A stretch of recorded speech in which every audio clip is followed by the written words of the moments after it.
It's over 9,000!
Welcome, Super Elite Warriors, to Final Forum, a podcast for the discussion of all things Dragon Ball. I am your host, Jelly, an elite recruiting member of the Frieza Force on a mission to find the best warriors from across the galaxy to join the greatest army of all time, and I am joined, as always, by my new recruit co-host.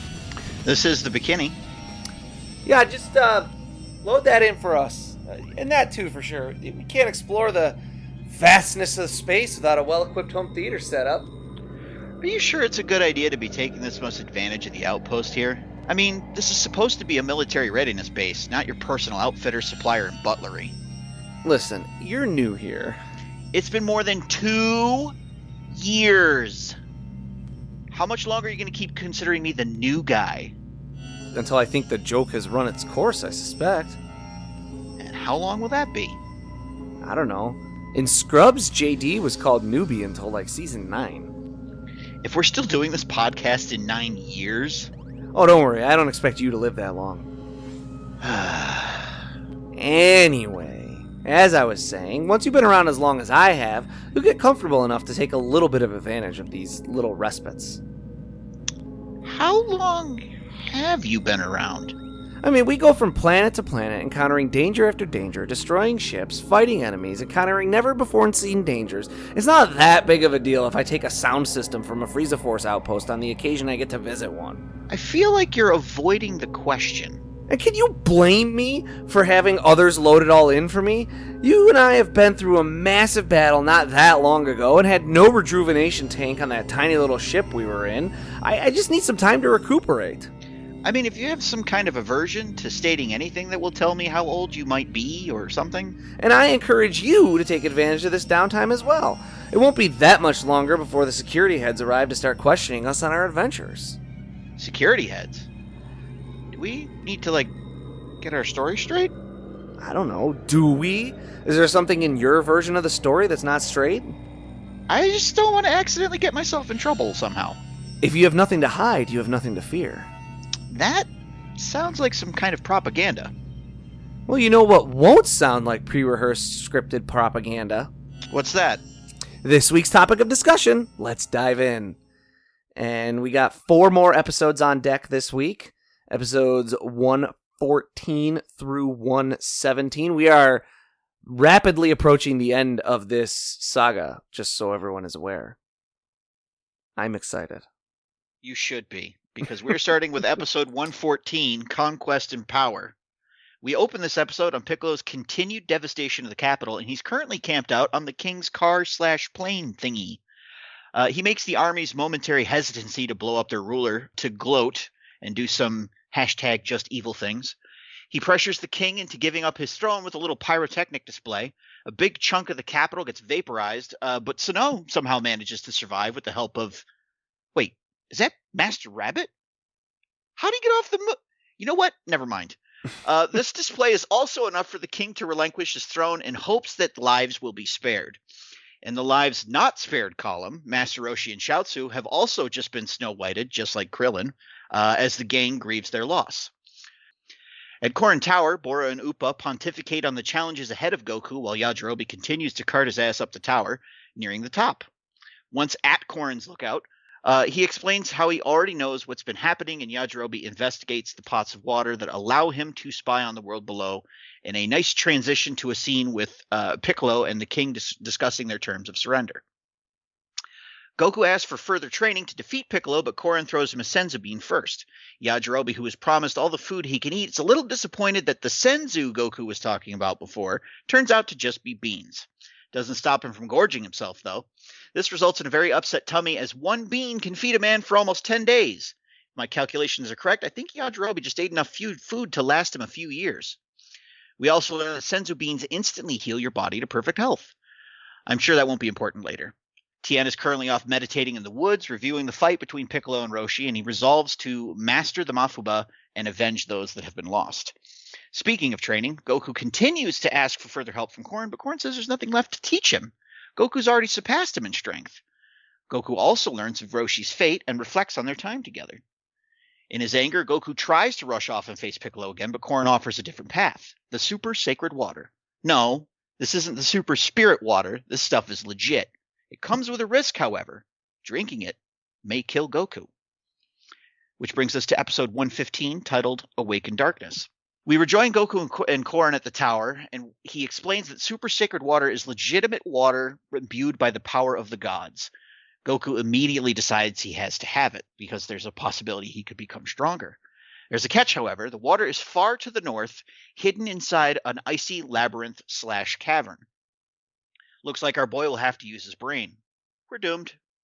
Yajirobe opts out of the quest and instead decides to go to the bathroom and rummage around in Korin's place to look for some snacks. Keep in mind, last episode, he ate enough food for like a couple years.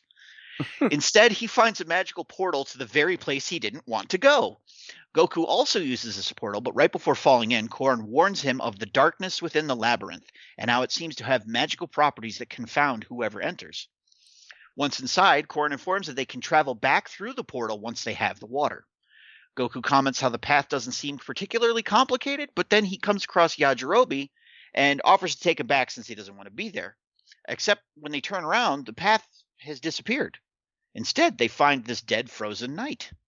The boys accept that they will need to travel deeper into the labyrinth and soon realize that the path is actually falling apart behind them and is reconstructing itself into an ice monster. The monster conjures a blizzard, and Yajirobe tries to fight back by cutting him in half, but that half that got cut off just sort of grows back.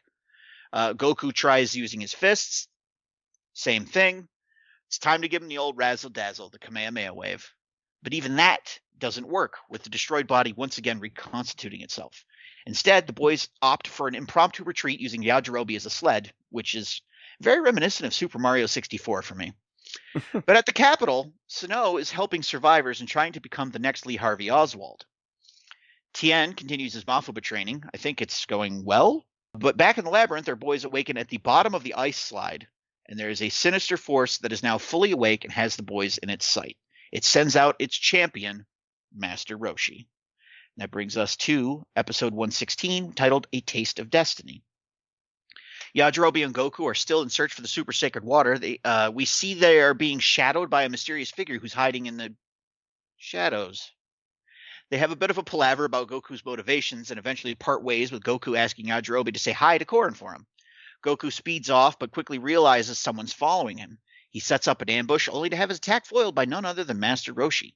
Goku doesn't really seem to question that his dead master is once again alive, and agrees to follow Roshi in a different direction so that Roshi can, quote, show him something, end quote. Red flag. Meanwhile, Yajirobe is trying to claw his way up a steep incline out of the cavern. He finds motivation in a tasty-looking iguana. Don't ask me why that is in an ice cave far north. That doesn't make any sense, but let's not question it. That he chases further up the incline, albeit at a much faster pace. Roshi continues to lead Goku deeper into the cavern, faster and faster. They turn a final corner and find the Kame House, sort of like nestled within a tunnel in this cavern. Inside is everyone else from the Kame crew, minus Tien, Chaozu, and Krillin, of course. They have a huge meal together, and the others try to convince Goku to stay with them instead of going off to face Piccolo or search for the sacred water. Fortunately, Goku's one-track mind rejects the offer, and he tries to continue looking for the sacred water. Roshi decides to change tack and challenges Goku to a battle to prevent him from leaving. We're then treated to a very beautifully animated fight scene with Roshi going full earthbender as a bonus. Meanwhile, Yajirobe catches the iguana, then promptly falls off a cliff right onto Goku, which causes them to both nearly fall off a second cliff into a black abyss, leaving them at the mercy of Master Fraudshi. You would think he'd try to knock them fully off, but instead he poses Goku a moral quandary. Drop Yajirobe and I'll tell you where to find the sacred water. Goku obviously refuses, so Fraudshi ups the ante by kicking him in the face repeatedly. Fraudshi kind of like makes this assessment of Goku's character at this point, and the next thing we know, Fraudshi has disappeared, he's gone, both boys are perfectly safe, just sort of lying on the floor of the cavern. The darkness, the magical darkness that Korin had referenced earlier, presents itself to the boys and awards Goku the sacred water. It turns out that the sacred water is actually a powerful poison that requires great strength, mind, and vitality to overcome. The darkness is but a test to weed out those who would surely succumb to the poison. Should one overcome the poison, it will unlock all the hidden power inside that person. Of the 14 people who have drank the sacred water so far, none have survived. Goku still goes through with it, despite Yajirobe's many protestations. Goku's immediately racked with pain, and his life begins flashing before his eyes. We cut to the capital, where the king has a press conference, where he officially hands over the throne to Piccolo, and then immediately asks for somebody to get rid of him. Piccolo lays the smack down, then starts setting the ground rules. Justice is banned, and crime is encouraged. Lunch is really starting to warm up to this guy. Korin has a premonition of Goku's full power, but he's still currently unconscious on the floor. Which brings us to our last episode this week, episode 117, The Ultimate Sacrifice. So was the sacred water worth it? Well, Goku's not quite sure yet. He somehow is miraculously awake now, despite being unconscious at the end of the last episode. Still, he thanks the Dark Guardian and uses his new map hacks to find a way out. Piccolo further foments crime sprees and violence across the world, and meanwhile we see that Ader has actually been hitchhiking to the capital, and he witnesses the devastation firsthand. Tien uses this news as further fuel for his training, and the rest of the Kame crew fall into depression, with their only hope being Tien's success, despite knowing that his success means they will also lose him for good. There is some good news, though. Ader quickly finds Sinnoh, who is still helping other survivors, but without a way to transport people to safety, well, things aren't looking too good. They head out to try and find help, but instead come across a biker gang that are followers of Piccolo. Their confidence quickly falls apart, however, when they are faced with the immediate threat of Ader. They offer to help the survivors. Out in the boonies, Tien's training seems to be paying off. He can actually hit the denshija with the Mafuba. Mastery at last. Back at the labyrinth, Goku and Yajirobe are getting in some cardio before being whisked away through Korin's portal. Tien sets a direct course for Piccolo. The Kame crew manage to get through to him on the radio, and he informs them of his intentions. The others don't want to lose him, but they understand what needs to be done. We get back to Korin's tower and find out Goku has more than map hacks as a new power. He can now actually sense Piccolo's energy. Goku's confident now that he can win, and Korin seems to agree. He gifts Goku with a new Nimbus. Goku says his thank yous and goodbyes and makes a beeline for Piccolo as well. Yeah, these episodes are okay. These are the ones that most drag the pace of. Yeah, I like the whole like fake Roshi thing. I think probably could have been cut out and just have the boys fall into a situation where he has to protect Yajirobe. Like, there's a bunch of different ways you could do it that would have been more efficient, in my opinion. Yeah, I think I suspect, and this is we are anime first people who don't have not yet read the manga. I suspect most, if not all, of that is filler. I get that feeling as well. I think there is something to do with I know that there's something to do with the ultra divine water or super god water or super spirit water or whatever it's called, but I don't know if it's just like Korin is like, here you go, this one's the real one. Or if it's just a much more streamlined quest. But I'm pretty sure, like, most, if not all of that, is filler. Yeah, I can't remember off the top of my head either, and I haven't had an opportunity to review the manga chapters yet. Yeah. We'll get to find out when we do our manga review, which will be fun. I do know I kind of just found this actually, so I don't have it in our notes, but the darkness, the creature itself, is potentially based off of a Japanese yokai called an umibozu, or Okay. I believe that's how you would pronounce it, umibozu. I think that's what it looks like to me. It's Okay. Umibozu. And this is like a dark, like shadowy figure that can appear on long sea voyages and suddenly turn calm seas tumultuous. And it's basically, I mean, there's a lot of cool like folklore that goes along with an umibozu, and it like every region of Japan has like a slightly different twist on what they are and what they do. You know, some say that they come for children and they appear for a few days at a time and then go away. Others say they are like enraged by the profanities of sailors and can only be calmed by having smoke blown in their face. And then there's different ideas of exactly what they look like, whether it's more like a jellyfish or more like an octopus or more like a person, but it's always like dark and can mess with the oceans in some way. There's some interesting parallels with like European sea tales as well. Yeah. So there's some cool stuff if you want to go read a little bit more about umibozu. But yeah, they're basically like nasty sea spirits that are yokai in Japan, and darkness. You could see how that would play on what this darkness creature is. Just a couple of context notes in general for these episodes. The denshija has appeared in the previous episode. It's going to appear like one more time when Tien confronts Piccolo. This is a major fear of Piccolo's, and like we talked about when we talked about General White and Muscle Tower, this is the external representation of Piccolo's internal weakness. Dragon Ball does this a lot, where the main villain, and especially like the really good villains, have this psychological weakness in some way that gets physically represented. And Piccolo's is his fear of being trapped that is represented always through the denshija. Pilaf is betrayed by the demon he freed and thought he could manipulate to do his bidding in order to gain power. I wonder if anything like that will repeat at any point in the future. Yeah, it seems really unlikely. If only we had like magic words we could say that would let us look at the end of Dragon Ball Z. Like if we chanted something like Bibidi Babidi Boo? I don't understand what this has to do with Cinderella.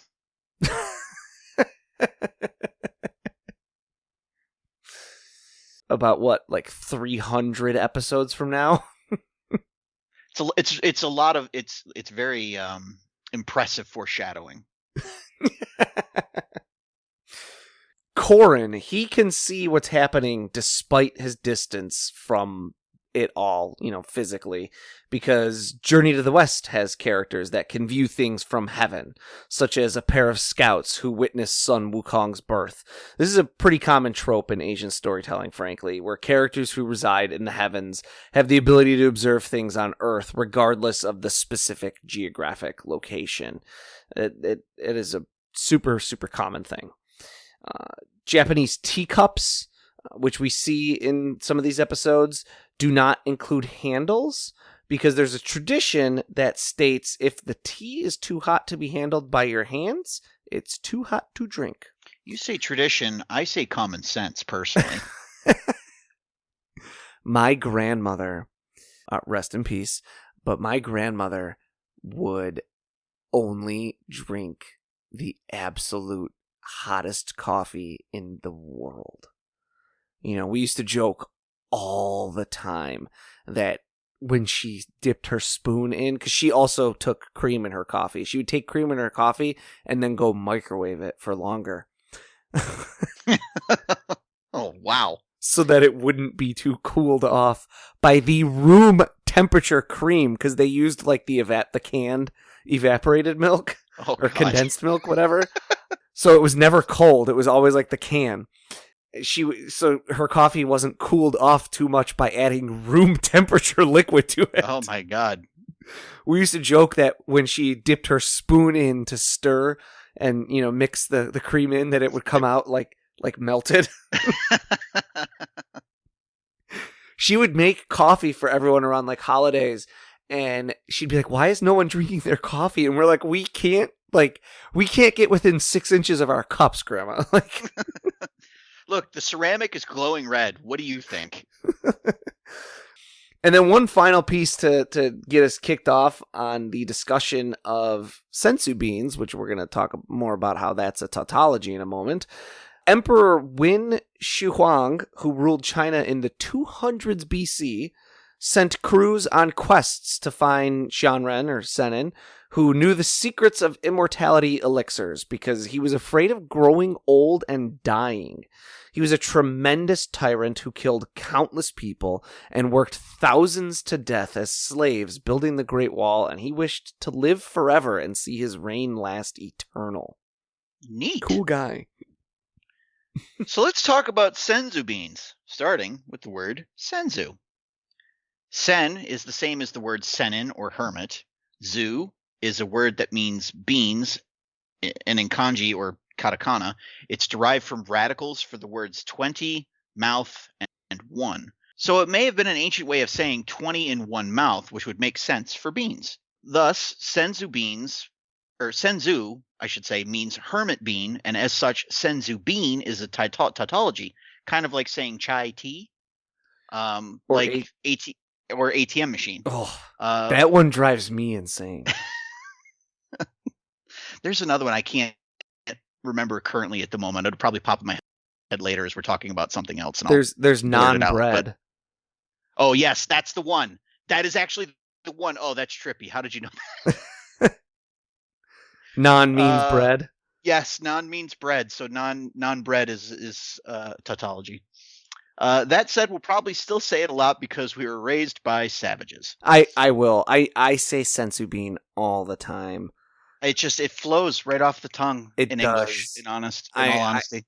I just want to acknowledge, I know senzu is what makes sense, but yes, I say chai tea. Well, folks, that's the end of this podcast. It's been nice knowing you all. There's that whole joke in Across the Spider-Verse with it's like Piotr Pavarkar or whatever it is.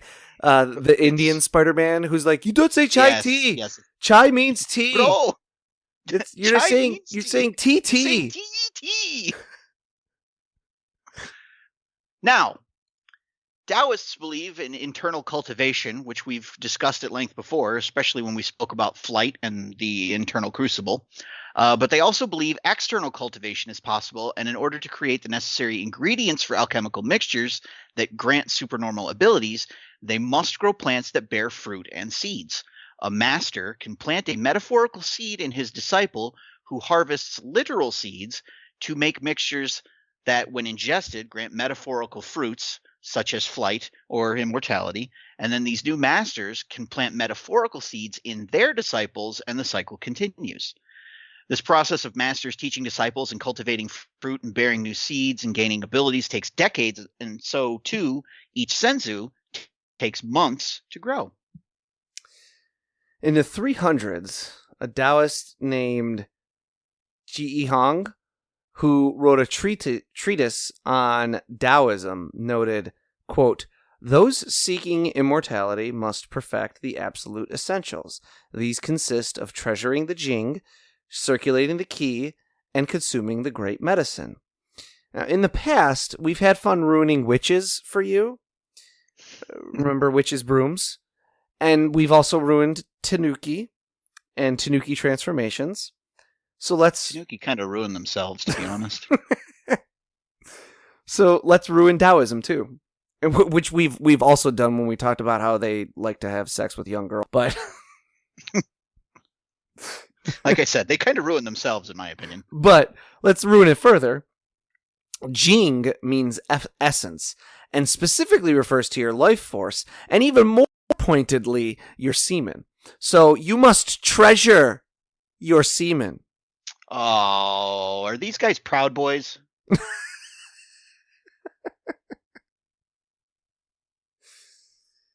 I doubt it, but Yeah, that seems very unlikely. that was funny.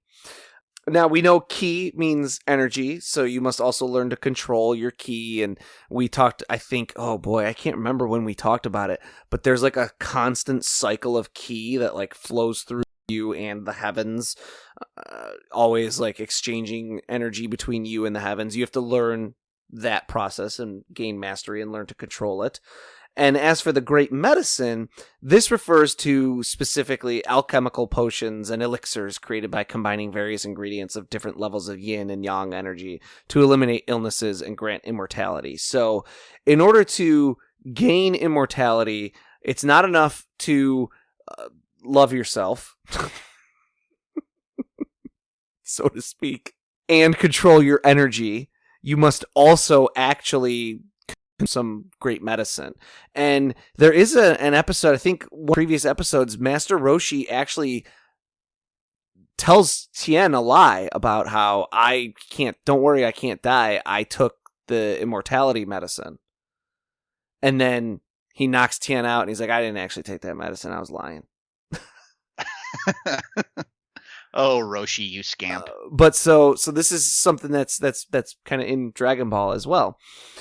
So Senin grow special plants to create these magical seeds and these ingredients for these elixirs. Toriyama streamlines all this ingredients and seeds and alchemy and mixing and potions and everything into just having the plant itself grow the seed that when eaten on its own has the same restorative effects. There's also just contextualizing this, there's a food additive powder called Euglena, that purports to have both plant and animal nutrients that contains all the important nutritional material a person needs for an entire day. And in the same way, a single senzu can keep you full for days, unless you're Yajirobe. This is an extrapolation of the idea that very well cultivated Taoists can partake in extremes of bigu, or fasting, that allow them to be wholly sustained by eating very little or nothing at all. In practice, this amounts to fasting as undertaken by Christians and specifically Catholics around holy days, and also like Jews and Muslims and pretty much any religious people. They have like some fasting as part of their rituals or belief systems. I know, like, I went to a college and Bekinney, you went to the same college where there was a large population of Jewish people who would often be fasting around, it was like Yom Kippur and things like that. Yeah. Where like if you'd be hanging out with them while doing homework or something and you'd be like, hey, let's go like get a bite to eat or whatever. They're like, I can't eat until 9:00 tonight. And then Catholics do like on Fridays during Lent, which is the period that is leading up towards Easter, they will fast. And their version of fasting is like eating a very small breakfast, a very small lunch, and then a relatively light dinner, and no meat at any of those meals. And like Muslims, they fast around like, oh boy, am I getting this wrong? Do they fast around like Ramadan? Or is that not Muslims? I don't know off the top of my head. I know Ramadan is like a period of fasting. Yes, it's an Islamic fasting thing. I just went and looked that up real quick. So yes, Muslims fast around Ramadan, and you know, that's the typical you fast. It's been adapted for modern day. These religions have adapted themselves to modern day, where it's like it's not as harsh of a fast, right? It's more just about. It's more supposed to be about just taking a moment to contemplate your faith via a little bit of suffering. And also to just in general kind of bolster self-discipline, I think, is also one of the goals. Yes. This in modern day, this Taoist practice is like you don't eat for a few hours, like maybe a day. But in legend, it can mean eating only once every few weeks or even months. Now, in practice and in legend, this reduces the amount of poop you make and allows you to spend extended periods in meditation. So like if you are a Taoist in the modern day actually practicing this, you might go a day or a day. If you're really, really into it, you go a day or a day and a half or maybe a couple days without eating or eating very, very light. You don't have to go to the bathroom as much, and you could spend a long time sitting in meditation and contemplation. In legend, this meant that like you wouldn't eat for months so that you would spend months cultivating yourself and becoming the perfect Taoist. Even the anime staff pick up on this at one point, as Korin says he hasn't eaten in 5 years. So it's not something that Toriyama specifically wrote, but it's part of Dragon Ball. Fasting is another way for seinen to remove themselves from the complications of civilization. If you're not partaking of food, you don't need to travel to your neighbors and trade with people for agricultural supplies. So Senzu have compounding effects. Eat enough, often enough, and you become effectively immortal. Korin is 800 years old. This is why they can cure battle damage. They're meant to extend your life in a supernormal way, and that is best done by healing wounds from battle as opposed to making you feel full when the battle is your greatest ailment at the moment. It has a restorative power of sitting in meditation for days, aligning your ki, balancing your yin and yang. They're also inspired by the peaches of immortality that Sun Wukong gets from Lao Tzu in Journey to the West and eats to become immortal thrice over. So I guess that's another way. You're immortal thrice over, huh? So you can't die. Okay. You can't die 3 times? You would think the first time would be enough, right? So there's also a Buddhist parallel to a substance called amrita. Certain Buddhist traditions hold that if one makes an impassioned and genuine plea to the heavenly realms of the Buddha and follows certain rituals, the Buddhas may judge the plea to be pure and deserving and will fill a bowl on the altar with amrita. Or it's basically like nectar of the gods, or nectar of immortality, which is this miraculous substance that materializes from nothingness, and when you ingest it, it cures you of any wound or illness within minutes. Now let's talk a little bit about the ultra divine water. This water requires a high level of physical power, mental power, and life power to be able to survive the ingestion of it. The root Japanese words for mental and life power include the same kanji as jing, the life force of your self. Meaning it's a good way to phrase that. Meaning that Goku needs to not only be strong, but of noble character to be worthy of this power boost. In Taoism, part of fasting is to only drink holy water in which Taoist charms or seals have been dissolved. The sacred passages on the charms dissolve into the water, granting this water holiness. The inspiration for naming it Super God Water, as I think it's called in like the original Japanese in the manga, may have been from a spring that bubbles up in the Nara prefecture that has been dubbed God Water. This water is refreshing and alkaline, and it's said historically to have curative properties. So the super God Water of Dragon Ball is even better than the God Water of the Nara prefecture. Now, there is a darker side to all this, however, and a reason why these various practices lapsed and are only seldom still in use today. Many of the ingredients that Taoists use in their elixirs and holy waters and potions are actually poisonous, including mercury and lead.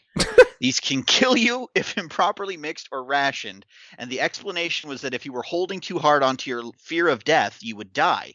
In some cases, one might collapse as if dead, only to rise with supernormal abilities, or it would be said that the death killed only their conscious self and allowed their true self or their subconscious self to be born. Yeah, this is what this kind of reminds me of is, boy, and was this might have been Greek, this might have been from a movie. See if this rings a bell for you. Okay. There was, I recall a story about a person in a culture, like an ancient culture, that was known to be a person who like had visions and could see things if they meditated and prayed really hard in this like one spot, and then years later they found out that spot had like noxious gas rising out of the ground. And the person was basically like tripping balls every time they... That sounds like people that go out into the desert to try ayahuasca to have like a spiritual journey. Oh, I say Aaron that with air Rodgers. quotes. Yeah. Oh boy, he's gone off the deep end lately. Actually, I was thinking that this, especially this darker side of the alchemy, reminds me of like sort of like an inverse homeopathy. Are you familiar with homeopathy? Like essential oils?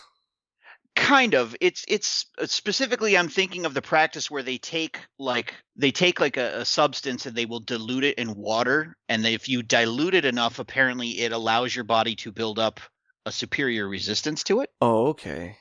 So this is kind of like reverse homeopathy in that they just want you to drink the poison and your body just has to be strong enough to overcome it. I've spent years developing an immunity to iocane powder. Iocane powder.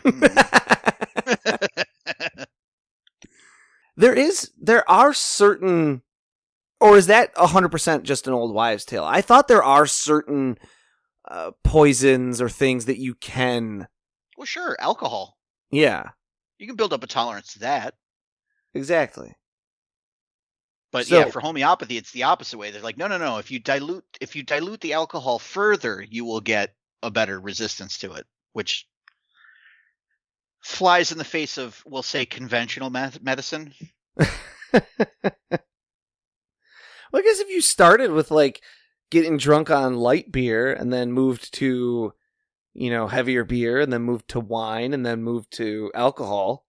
Right, but like for them it's like starting with beer, then going to light beer, then going to water, and then calling that person an alcoholic. Oh yeah, no. I'm probably not being very fair about this topic. I could probably do a little bit better about treating it more seriously. I'm just a person. I have opinions. It is wild though. Like that's such a typical take of like a major religion of like, hey, listen, here's all this stuff. If you mix it right, you're gonna live forever. If not, you're just gonna die, and it's like it's your fault because. And then when they die, you have the out of, guess they didn't do it right, and you didn't believe hard enough that it was gonna work. It's a little MLM for my taste, especially because in the quantities that I'm sure most people were probably ingesting them. Yes, mercury and lead like look cool and aren't immediately poisonous. Obvious, yeah, exactly. And so you like mix a little bit of mercury into your alchemical mixture, and because this is really cool, quicksilvery look to it, and then you drink it, and then you poison your brain enough to the point where you think you can see visions, and you're like, it worked finally. I do believe I've also heard of instances where people do ingest mercury for medical purposes. I might have that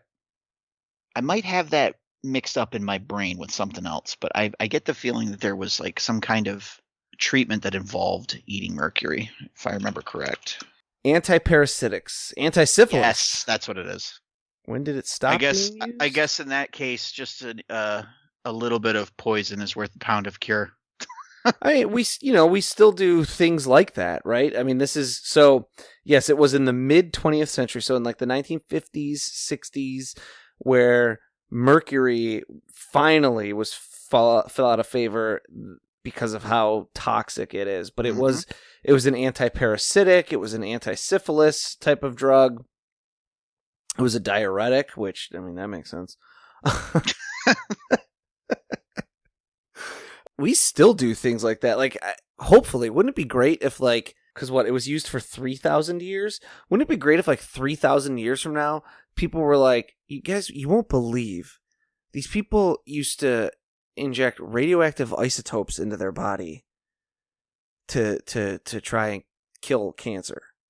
And everyone being like, I fervently hope that's the case. You know, like everyone being like, boy, that's the dumbest thing I've ever heard. You know, like. I would love to see a future for humanity where they look back and they go, can you believe the crazy stuff they used to do just to get rid of cancer? Yeah, that's like and have it just be a non-issue for the future. That would be fantastic. It's a very Trekkian, and I'm not I wouldn't consider myself a Trekkie personally, but that is a very Trekkian sort of view and hope for the future, right? Mm-hmm. Like I said, I'm not a Trekkie. I have seen like all of the movies, but never a single episode of any of the shows. And that's not like, I'm not bragging about that. That is just a thing. I've never really actively avoided it, but I do feel at this point, especially at this point where just entertainment as a whole has gotten to, in order to watch it, I would have to actively seek it out. Yeah. And I just never have. But I have seen all the movies, and I do really love Voyage Home when Bones goes into the hospital. Yeah. The woman's on dialysis, and he's like, dialysis? What is this, the Dark Ages? And he gives her 2 pills, and she's like fine, like 5 minutes, like when they pan back through the hallway, she's like up and around and fine.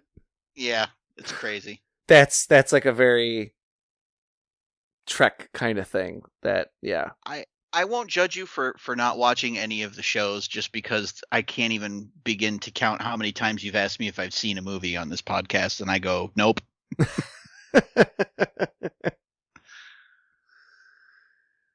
Yeah, I mean, this is alchemy is a pretty big like thing that we look back on now and laugh at, but you know, it was like the proto science of the day, though. Yeah, and there's even a lot of like kind of legitimate science that came out of it, or like spun into like a lot of pharmaceuticals kind of spins out from the sort of initial theories behind like alchemy. Yeah, and not everything that was developed in alchemy was completely useless. Like, I think we ended up getting like things like vulcanized rubber out of it, if I remember right. I know of alchemy, and that's like I do think one of the big, you know, we, at least in my upbringing, I always had equated alchemy more with the specific transmutation of like straw into gold. Yeah. Well, and this kind of ties back to what we were talking about last episode with, you know, you gotta put these things out there so people can learn about them, because there was actually a ton of interesting stuff going on with alchemy, but everybody just gets that sort of boiled down version of it where it's, well, people tried to turn lead into gold. Well, it was more than that. People were looking for ways to extend life. People were looking for treatments for disease. People were looking to try and develop methods to you know, remove a lot of the challenges in their life. And it really was the proto science of its time. Yeah, it's interesting stuff looking into some of this stuff, and kind of, yeah, like you said, like how science essentially is evolved over time. Alchemy plays a huge part in Full Metal Alchemist. Oh, I love that show. Obviously. That's a bit of a blind spot for me. I'll say I've never read any of it. I've never watched the anime. The whole thing with alchemy in that show is it's more like magic, a la Harry Potter, but there's more rules to it. Right. Yeah. So it's not quite the same alchemy that we were talking about before, but you know, it's pretty good. I mean, that's like all of this, you know, like we talk about Taoism and Journey to the West, sure, and cultivation, it's the same and all thing. that. It's not quite right, but it's kind of there. Yeah. And then, yeah, senzu beans. So okay. So here's a question for you, something to consider. Hit me. A nerd kind of question, I guess. Okay, so Yajirobe gets into Korin's tower, eats fistfuls of senzu beans. Yep. And then is hungry within less than 10 days. Within like minutes by my count. Has he done something? Has he hit the tipping point of senzu beans? Senzu, sorry. ATM machines. But has he hit the tipping point where he is no longer getting full from them, but is extending his life? Is Yajirobe becoming effectively a person who can live for hundreds of years? Yajirobe's secretly the god type character here. Taking that question a little bit more seriously, I don't know if we ever see him die in the series. He is one of 2 characters who has never died. And given events in the Buu saga, where they wipe out everyone on the planet, if Yajirobe has not died, then it stands to reason that maybe he is immortal. The other one's our boy, Mr. Satan. Yeah. He's never died either. Well, Mr. Satan gets a pass because he's Boo's best friend, so he's also he's not gonna get assassinated. But yes, Yajirobe has never died. He's one of 2 characters who has never died in Dragon Ball, and 2 human characters, right? Because there's plenty of other characters that have never died. Well, then I guess in my alchemical opinion, he is in fact an immortal. I'm trying to remember. It has been an extremely long time since I watched through Super, right? Especially like as we've been doing this show, I haven't also been watching like Dragon Ball Super or anything. So, at the very least, it's been like 2.5 years. It's probably been longer since I dipped my toes into Super.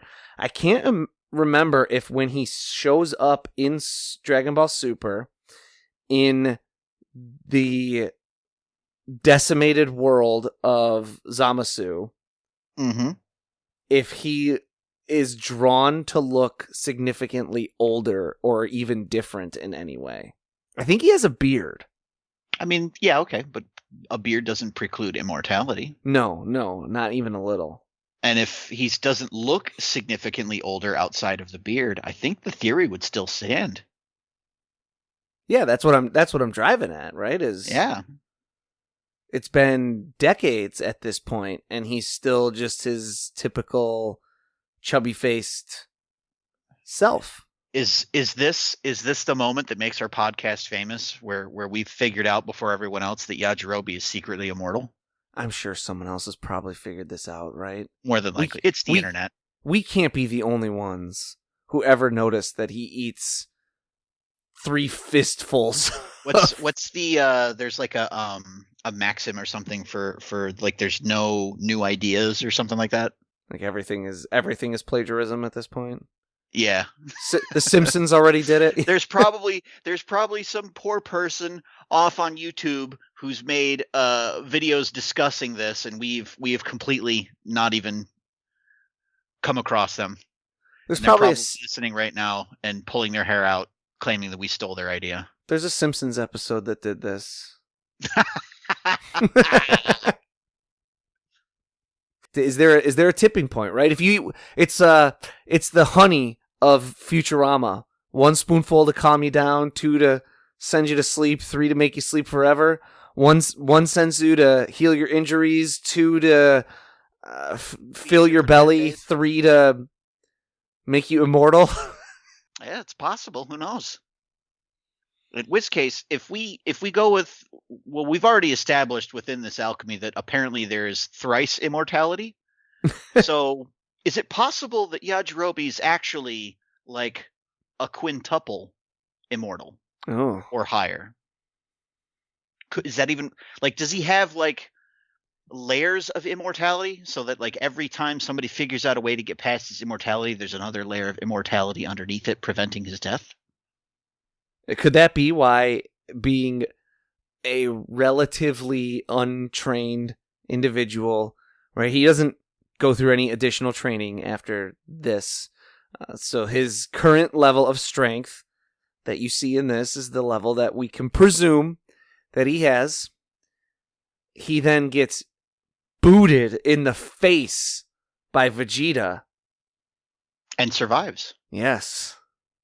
Which shouldn't happen because we know with a significant power difference, and there's definitely going to be that kind of difference between Vegeta and Yajirobe, that a one-hit kill is very possible. Yes. I think we've got all the evidence we need, honestly. We just unlocked the secret of Yajirobe. The true mystery of Dragon Ball. Toriyama's sitting in his home right now, fingers steepled, just nodding. Yes, you get it. This is what I've been working towards all these years. And Torishima is just tearing his hair out. And there's no deeper meaning in this. I find that just as entertaining a thought, honestly. Me too. These idiots don't understand. There's no deeper meaning. This is a dumb thing for children. Get lives. Touch grass. Well, that's the great thing about art, is what I would say. Yes. So yeah, I think that's interesting though. I never it is kind of funny that we first see a Senzu when Goku first goes to Corn Tower, which is a long time ago at this point. Yep. And he eats one and it just makes him full, and that's all. And I never considered that. I always kind of thought of that as being Toriyama just kind of forgot about them, and then when he brought him back in later, it was as these magic beans. Yeah.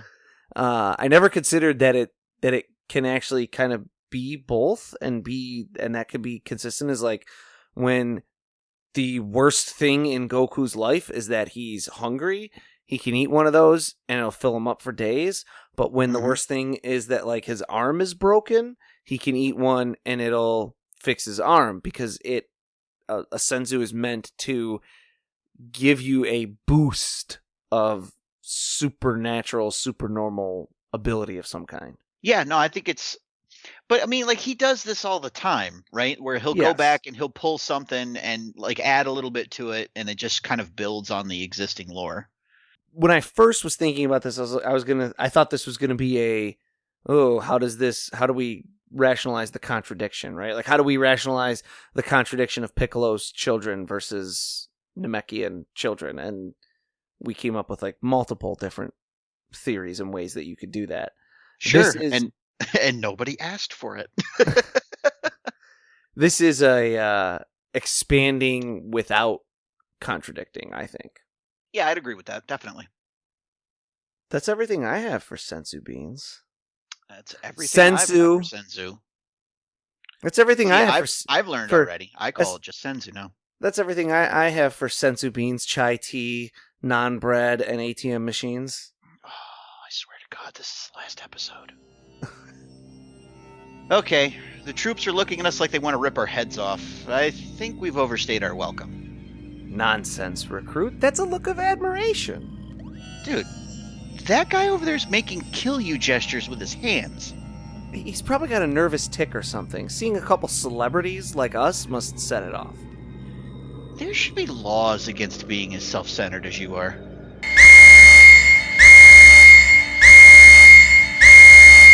Wait, what's that? Are we under attack? Calm down there, recruit. It might sound like an alarm, but it's just the phone. Phone? Who still uses a phone when we have scouters? Well, it's either telemarketers or... Let me see the caller ID here. It's Lord Frieza.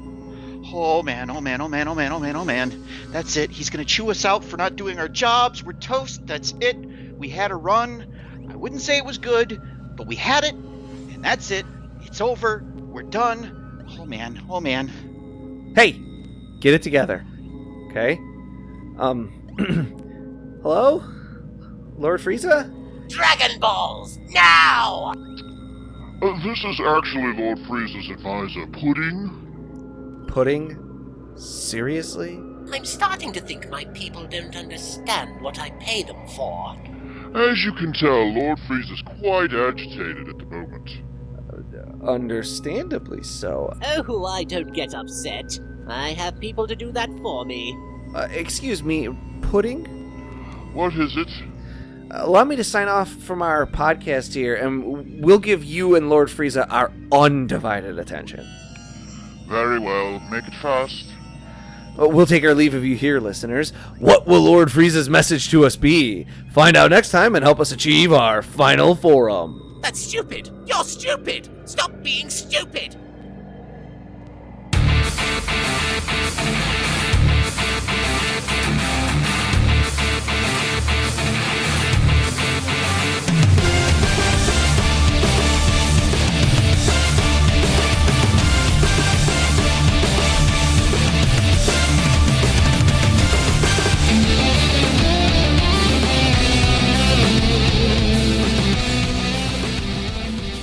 Final Form is written and produced by Tom Gwelly. It is performed by Dan Kinney and Tom Gwelly. Our webmaster is Dan Kinney. Our theme music is provided by YouTube content creator GVG Kid.